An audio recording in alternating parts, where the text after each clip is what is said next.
AITA for getting dumped by my boyfriend in front of his friends and having to pay for dinner. You guys, I'm still processing what happened last weekend.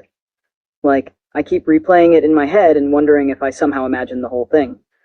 But nope, my maxed out credit card and the ice cream stains on my couch confirm it was very real. For context, I had been with Ryan for 2 years. 2 years. Not some casual fling or whatever. We had the whole routine down. Netflix marathons on Sundays, awkward holiday dinners with both families, even that weird couples yoga class he insisted on trying, which we both sucked at, TBH. Things weren't perfect between us, are they ever? But I thought we were solid. We had even talked about maybe moving in together this summer. Ryan had these annoying little habits, leaving his socks literally everywhere, texting during movies, making helpful comments about my appearance. Stuff like, "That shirt makes your arms look bigger," or, "Have you thought about trying a different hairstyle?" Past me would have brushed it off as him just being honest. But looking back, yikes. So last Friday, Ryan texts me about this dinner with some work friends. He's never really included me in his work life before, always saying it wasn't professional or whatever, so I was actually excited.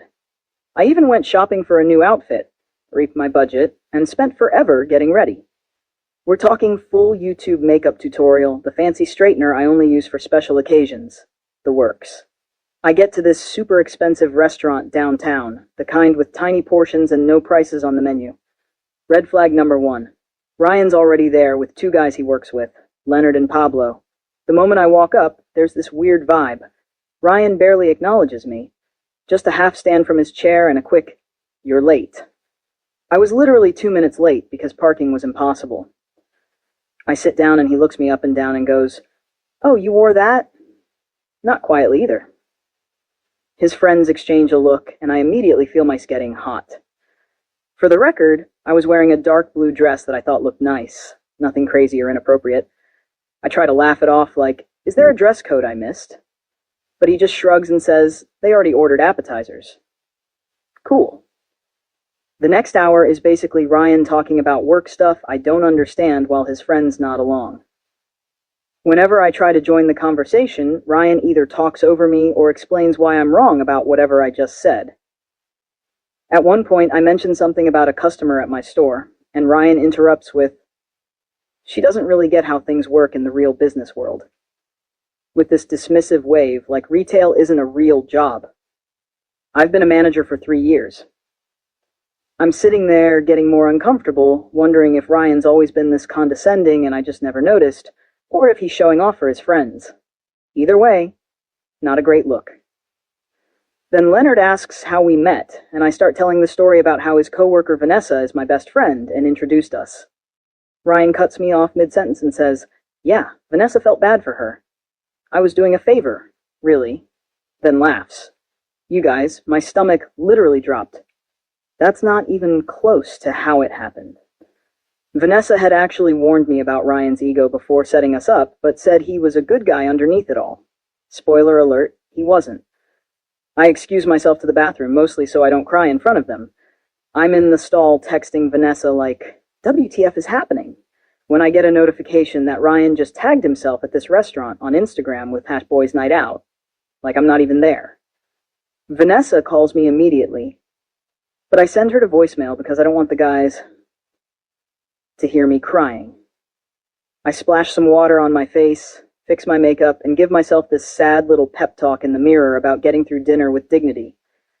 When I get back to the table, they're all laughing about something, but stop abruptly when I sit down. Awesome.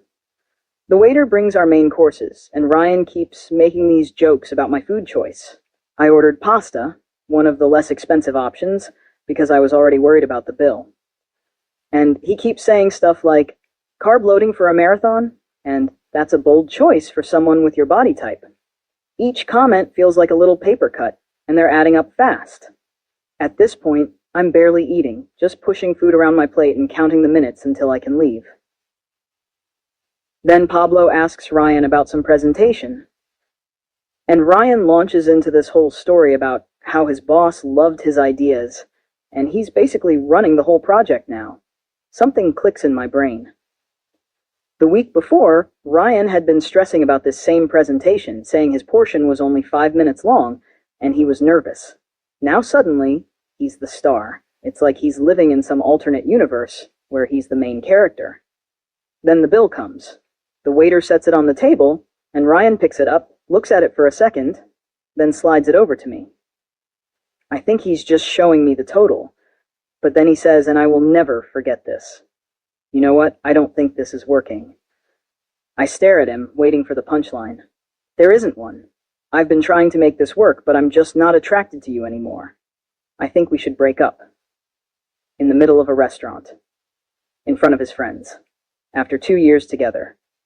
Who does that? I'm completely blindsided. Are you serious right now? This is how you want to do this?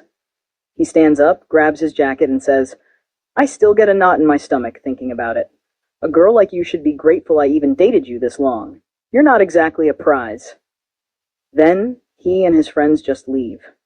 They all walked out together, laughing, leaving me sitting there with a $347 bill for all their stupid Wagyu appetizers and fancy cocktails.